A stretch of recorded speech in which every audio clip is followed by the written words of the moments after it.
మరియు వేదాలను నమ్మడో జీవితాంతం పాపభరితమైన కర్మలు చేస్తాడో అతనికి ఈ చెప్పబడిన 2 మార్గాలు ప్రాప్తించవు.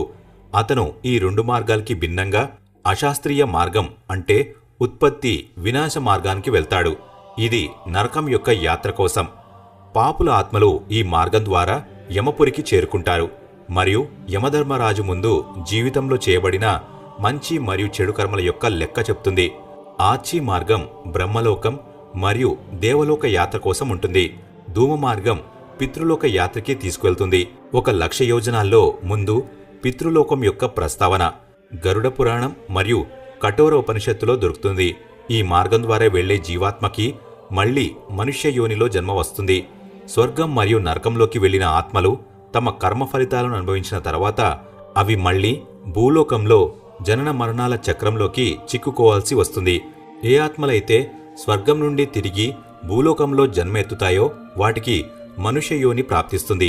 నరకం నుండి తిరిగి వచ్చే ఆత్మకి పశు, పక్షులు, చెట్లు, మొక్కలు లేదా ఇతర యోనుల్లో సంచరించాల్సి వస్తుంది.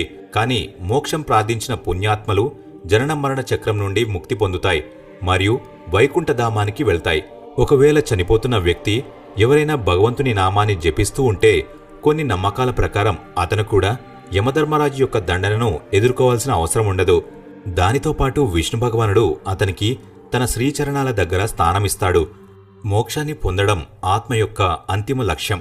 మోక్షం దొరకడం వల్ల ఆత్మ భగవంతుడిలో విలీనమైపోతుంది. తర్వాత ఆత్మ జీవన మరణాల చక్రం నుండి శాశ్వతంగా విముక్తి పొందుతుంది. అలాగే ఏ విధమైన శరీరాన్ని ధరించదు. అందుకే మనం కూడా మన జీవితంలో మోక్షం ప్రాప్తించే విధమైన కర్మలు మాత్రమే చేయాలి. మృత్యువు తర్వాత ఆత్మకి ఏమేం జరుగుతాయో మీకు అర్థమైందని అనుకుంటున్నాను.